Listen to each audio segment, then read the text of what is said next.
അപ്പൊ അളിയൻ കാര്യമൊന്നും അറിഞ്ഞില്ലേ? ഇല്ല. എന്നാൽ ഇനി ഞാനത് പറയാം, ആരും ഞെട്ടരുത്. ദുരന്തമുഖത്തെത്തി സഹായം വാഗ്ദാനം ചെയ്ത നടൻ മോഹൻലാലിനെ ബ്ലോഗിലൂടെ അധിക്ഷേപിച്ച സംഭവത്തിൽ ചെകുത്താൻ യൂട്യൂബ് ചാനലിന്റെ ഉടമ അജു അലക്സിനെ പോലീസ് കസ്റ്റഡിയിലെടുത്തു. അതെ, കഷ്ടായി പോയി. വെടിവെച്ച് കൊല്ലണപ്പതിനെ.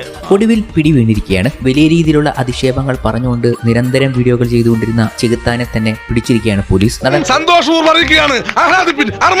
താരസംഘടനയായ അമ്മ ജനറൽ സെക്രട്ടറി സിദ്ദിഖിന്റെ പരാതിയിലാണ് അജുവിനെതിരെ കേസെടുത്തത്.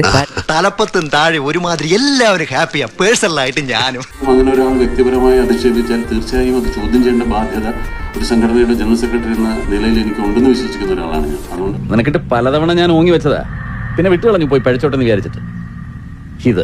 ഇത് ഞാൻ വിടത്തില്ല. ഭാരതീയ ന്യായ സംഹിതയുടെ വകുപ്പുകളാണ് അജുവിനെതിരെ ചുമത്തിയിരിക്കുന്നത്. മോഹൻലാൽ വയനാട് സന്ദർശിച്ചതുമായി ബന്ധപ്പെട്ടാണ് അധിക്ഷേപ പരാമർശം. എന്തൊക്കെ മേളായിരുന്നു. വേഷം കിട്ടിയേക്കുന്നത് ഫാൻസി ഡ്രസ് കളിക്കാൻ പോയേക്കുന്നു ദുരന്ത ഭൂമിയിൽ. ഈ കഴിഞ്ഞ 3 ദിവസം പോകായിരുന്നത് ഇയാളുടെ തയ്പ്പിച്ച് കിട്ടിയില്ല കേട്ടോ തുണി. അതുകൊണ്ടാ ആ പട്ടാള വേഷം ഇയാളുടെ സൈസിനൊത്തില്ല.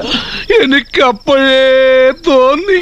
ചെകുത്താൻ എന്ന പേജ് മുമ്പും പലതവണ ഒരുപാട് പരാതികൾക്കിടയാക്കിയ ഒരു പ്രൊഫൈലാണ്. ഞാനാണ് ഈ ഏരിയയിലെ സാറിന്റെ സ്ഥിരം വേട്ടമൃഗം.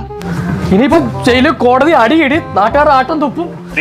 സൈന്യത്തെയും ഒപ്പം ആ ദുരന്ത സ്ഥലം സന്ദർശിച്ച മോഹൻലാലിനെയും അതിര് കടന്ന് വിമർശിക്കുകയും അസഭ്യ വാക്കുകൾ പറയുകയും ചെയ്തിരുന്നു. എന്തും ചെയ്യാൻ മടിക്കാത്ത എംബോക്കിയാണ് അവൻ. ചെകുത്താൻ ഭൂമി വന്ന് പറഞ്ഞിരിക്കുക അവന്റെ രൂപത്തിൽ.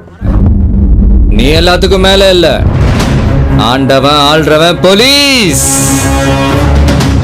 നിറയെ പേർക്കാണ്. എന്താണ് മോഹൻലാൽ അവിടെ സന്ദർശിക്കാൻ യോഗ്യത എന്നുൾപ്പെടെയുള്ള ചോദ്യങ്ങളാണ് ആ വീഡിയോയിൽ ഈ അജു അലക്സ് ചോദിച്ചിരുന്നത്. അത് ഞാനൊരു ഇരട്ട വരയിട്ട ബുക്കിൽ എഴുതരാം, സൗകര്യം പോലെ ഇരുന്ന് വായിച്ചു.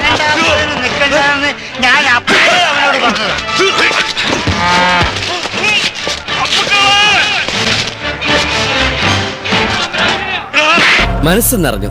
തന്തയ്ക്ക് വിളിച്ച പോലത്തെ ഒരു സുഖം. വരട്ടെ.